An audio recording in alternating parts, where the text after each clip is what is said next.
Vamos falar desse grande homem levantado por Deus, Martinho Lutero.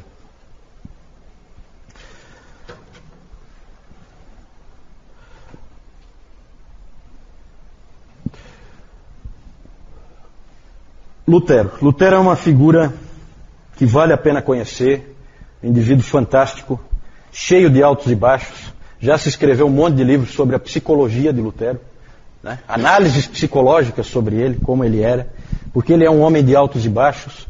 Ele é um indivíduo que, como o Dr. Lloyd Jones disse, é um vulcão em erupção. O homem escolhido para ser o soldado do Senhor, para libertar o povo de Deus do cativeiro em que estava. Tudo nele é cheio de vida. Ele sofria constantemente de depressões. Muitas vezes ele caía em grande desânimo, que ele chamava de noites escuras da alma. Uma dessas vezes ocorreu em 1527, 10 anos depois dele ter colocado as 95 teses. Ele começou a ter uns problemas de saúde muito sérios, tinha tonturas, tinha desmaios. E também, nessa época, a peste negra atacou Wittenberg e alguns professores, alunos morreram, alguns saíram, ele foi o único que ficou. E no meio daquele clima e coisa, ele então teve um processo clássico de depressão espiritual. E numa carta para o Melanchthon, grande amigo dele, ele escreveu o seguinte: completamente abandonado por Cristo, eu trabalhei sob as vacilações e tempestades do desespero e da blasfêmia contra Deus. Passou-se o tempo e ele escreveu, depois de algumas semanas, ele escreveu: finalmente, por meio das orações dos santos, Deus começou a ter misericórdia de mim e tirou minha alma do inferno profundo. É típico do Lutero, é um indivíduo vivo, certo? Quando Lutero saiu, nessa época aqui, quando Lutero saiu desse momento, dessa noite escura da alma, em 1527, ele então escreveu um hino. Ein feste Burg ist unser Gott. Castelo forte é o nosso Deus. Certo? Que representava aquele momento que ele estava vivendo. Vocês conhecem, né? O hino. Às vezes o Moisés e o Márcio colocam para nós aí: castelo forte é o nosso Deus, espada e bom escudo. Né? É assim que ele começa. É um hino de guerra, porque esse cara é um soldado. Pode ter certeza disso. Uma biografia recente do Lutero, o título é assim: Lutero, um homem entre Deus e o diabo. Isso aí realmente tem muita razão de ser. Esse castelo forte é nosso Deus, ele se inspirou no Salmo 46:1. Deus é o nosso refúgio e fortaleza, socorro bem presente nas tribulações. E o hino, vocês podem ver uma outra hora com calma, nós não temos tempo aqui, é um símbolo perfeito da vida desse grande homem. Ele tinha um grande inimigo. Já aparece no hino, né? Com fúria pertinaz, persegue Satanás, com artimanhas tais e astúcias tão cruéis, que iguais não há na terra. Esse é o grande inimigo dele, Satanás. Né? Por isso que ele é um homem entre Deus e o diabo. Quando ele foi convocado para comparecer diante do imperador, em Worms, ele já estava excomungado pelo Papa. Os amigos dele tentaram impedir ele de ir. E então ele respondeu para eles: eu vou até lá, mesmo que eu encontre tantos demônios quanto o número de telhas nas casas da cidade. E ele foi realmente. Porque eles temiam pela vida dele, né? Vocês sabem o que se fazia normalmente. Nós temos a história do Jan Hus, que nós vimos no domingo passado. Né? Não está tão longe. Então, em 1521, ele foi intimado a comparecer à dieta ou ao concílio de Worms, em alemão. É o nome da cidade. Ele tinha nessa época 38 anos, estava excomungado e ficou frente a frente com o imperador de 21 anos, Carlos V. Lá ele fez a sua famosa declaração: a menos que eu seja convencido pela evidência das Escrituras, ou por plena razão, já que eu não aceito a autoridade do Papa ou dos concílios sozinha, visto que está claro que eles frequentemente erraram e se contradisseram, a menos então que eu seja convencido pela evidência das Escrituras, estou preso pelas Escrituras que citei e a minha consciência está cativa à palavra de Deus. Eu não posso e não vou reconsiderar, porque não é seguro nem certo agir contra a consciência. Que Deus me ajude. Amém. Quando Lutero saiu dali, ele foi sequestrado em seguida. Felizmente sequestrado pelos homens do bem, que estavam do lado dele, certo? O que se crê é que havia, isso não tem uma comprovação bem clara, mas havia espiões que descobriram que havia uma outra emboscada para ele, dessa vez do imperador e do papa, para capturá-lo, para que ele fosse morto. E aí então Frederico o Sábio, rei da Saxônia, mandou homens dele que fizeram uma outra emboscada e sequestraram ele antes. E aí levaram ele para o castelo de Wartburg. Nesse castelo ele ficou então protegido pelo rei da Saxônia, Frederico o Sábio. E nesse castelo de Wartburg ele ficou 10 meses. Lá ele fez a sua tradução, traduziu muito rápido. Ele traduziu o Novo Testamento para o alemão, certo? Traduziu para colocar na mão do povo. E ele já traduziu do grego, lá do Erasmo, né? Então as coisas vão se encaixando, né? Ele sabia, o Lutero sabia, o livro de Romanos inteiro, em grego, de cor. Certo? Então, na verdade, trata-se de um gênio, tá? A gente não tem como entrar em detalhes, mas é um indivíduo único na história. Naqueles 10 meses em Wartburg, ele estava traduzindo, então, o Novo Testamento, e ali ocorre a famosa ocasião em que ele jogou o tinteiro no diabo, né? Vocês viram, né, isso aí, né? Vocês foram lá na sala, né, onde ele fica. Meus pais estiveram lá. Tem lá o lugar em que eles dizem que foi onde ele jogou o tinteiro, né? No diabo, numa hora em que ele estava furioso. É claro que isso aí a gente não tem total certeza de que isso foi assim realmente, mas essa história é famosa. Tem até uma história que diz que foi o diabo que jogou nele primeiro e que ele só devolveu. Então, mas é um indivíduo que está sempre sendo atacado, claro, porque ele é o indivíduo escolhido por Deus para fazer a maior transformação que já aconteceu na história da igreja como um todo, tá? Como um todo. Ele também teve que travar debates teológicos intermináveis com inimigos humanos, certo? A própria dieta de Worms mostra isso. O efeito disso é que ele ficava cada vez mais firme nas doutrinas que ele cria. Porque ele era atacado, aí ele ia buscar mais evidências, ficava cada vez mais forte. Conforme esse espírito de Lutero, de absoluta subserviência, como nós vimos naquela frase dele, à palavra de Deus, e que ele tinha que ser convencido pelas Escrituras, isso aí rapidamente contagiou um monte de jovens dentro da igreja. Essas revoluções geralmente precisam de um contingente de jovens grande, e esses indivíduos começaram então a crer nisso, e ali então surgia o sola Escritura, somente as Escrituras, somente as Escrituras. Como Lutero deixou bem claro, vamos concordar com o pai da igreja, vamos concordar com um concílio? Com certeza, desde que esteja de acordo com a palavra. Senão, não. Senão eles estavam enganados, eles erraram, essa parte nós vamos jogar fora. E era exatamente essa a atitude de Lutero e dos reformadores.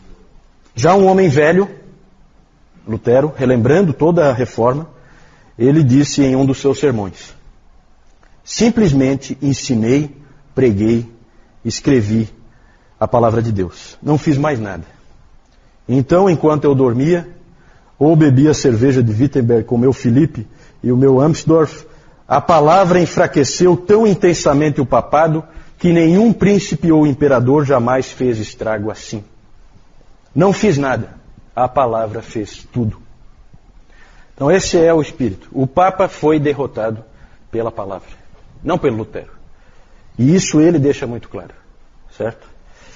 Esse homem foi chamado a ser um guerreiro e ele assumiu o chamado de Deus. O mais impressionante da vida de Lutero é que ele morreu de morte natural. Né? Se tem um indivíduo na história que não tinha como morrer de morte natural, é esse aí. E, no entanto, ele morreu de morte natural. E ele não tinha medo de morrer, não, tá? Claro que o instrumento humano para que ele não morresse de morte matada, como se diz, foi o Frederico da Saxônia. Foi usado por Deus para protegê-lo militarmente. Coisa que o Savonarola não teve. Lembra que no domingo passado eu falei do Maquiavel. Profetas sem armas não prosperam. Certo? Isso o Maquiavel tinha percebido no Savonarola. Lutero tinha armas do lado dele. Medo de morrer ele não tinha, mas ele tinha uma grande preocupação com a sua família. Lutero ele disse algumas vezes que ele não queria casar, porque ele sempre colocava em risco a família dele, porque ele estava sempre, pairava sobre ele sempre a morte de um herege. E a morte de um herege, a gente sabe como é queimado pelo Papa. Então ele tinha medo de deixar a família sozinha, esse tipo de coisa. Mas ele acabou se apaixonando pela Catarina von Bora, que tinha sido uma freira. E tem uma história muito interessante, que eu não vou contar aqui, né? Mas essa freira, Catarina, ela foi uma das 12 freiras que Lutero ajudou a escapar que ele ajudou a escapar, a fugir de um convento dentro de barris de arenque. Certo? Ele ajudou 12 freiras a fugir de lá de dentro. E uma delas era a Catarina. Certo? Ele acabou depois casando com ela. Ele tinha, quando ele se casou, 42 anos e ela 26. Ele era já bem mais velho que ela. Ele adorava essa mulher. É uma história bonita, a história deles. Na verdade, ali se forma uma primeira família cristã protestante, né? Cheia de amor uns pelos outros, mas também com muito realismo, muito pé no chão, né? Muito de pegar junto, todo mundo pegando junto, né? Uma unidade familiar forte. E o Lutero gostava muito de fazer brincadeiras a respeito dela, né? Ele costumava chamar ela de meu senhor Catarina, né? Porque ele era totalmente desorganizado, né? Uma vez o Melanchthon disse que a cama dele estava totalmente mofada, né? Ele dormia num ambiente insalubre, assim, porque ele não cuidava de absolutamente nada. Era daqueles, sabe aqueles intelectuais que não se preocupam com absolutamente nada, a não ser aquele indivíduo focado numa coisa só? Então ele era assim. Essa Catarina veio para arrumar um pouco a vida dele, que estava meio bagunçada. Ele disse que na maioria das coisas ele deixava a Cat lhe dizer o que fazer. Nas outras era o Espírito Santo. Ele era muito espirituoso, né? Tem algumas cartas dele em que ele brinca assim, ele começa, querida Costela. Querida Costela. Claro que é uma referência a Adão e Eva, né? O maior tributo de amor, provavelmente, que ele fez a ela foi ele ter chamado o livro de Gálatas, que era o livro que ele amava tanto, ele chamou o livro de Gálatas de Minha Cat. Lutero disse que o casamento é a escola da santificação. Ali você aprende quem você realmente é e ali você é trabalhado por Deus. Ele fez muitos comentários sobre essa escola. Ele tinha uma família maravilhosa, eram 5 filhos, foram 5 filhos, 3 rapazes e 2 moças. Ele amava seus filhos profundamente, ele os ensinou e também aprendia com eles. Tem muitas histórias do relacionamento dele com os filhos. Eles confiavam profundamente nele e ele também aprendia lições com Hans, Magdalena, Martin, Paulo e Margareta.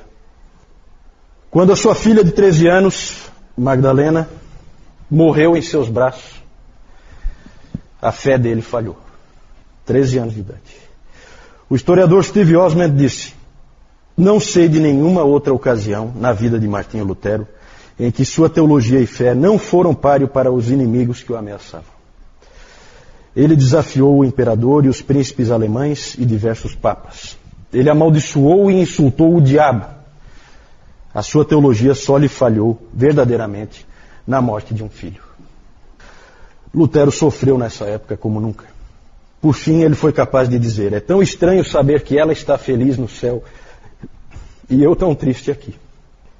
Deve ser realmente uma coisa horrível. Quando a outra filha dele, Margareta, 2 anos depois, também parecia que ia morrer, ele disse que não ficaria tão bravo com Deus dessa vez, porque ele já tinha aprendido a lição. Mas levou um bom tempo para Lutero voltar a confiar e a amar a Deus novamente. Lutero também cometeu erros. Ele tinha dito, uma vez, que o cristão era simul justus et peccator. Ao mesmo tempo, justo e pecador. É assim que é o cristão. Ele é justo e ele é pecador. Ele é as duas coisas.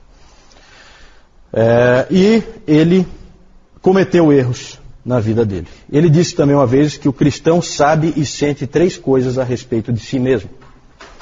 Somos sempre pecadores, estamos sempre nos arrependendo e somos sempre perdoados.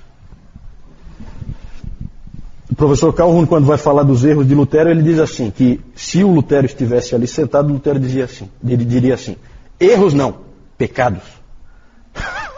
Porque Lutero gosta de colocar as coisas como elas são, né? Mas ele teve alguns erros, eu não vou entrar em detalhes, mas só para vocês saberem, né?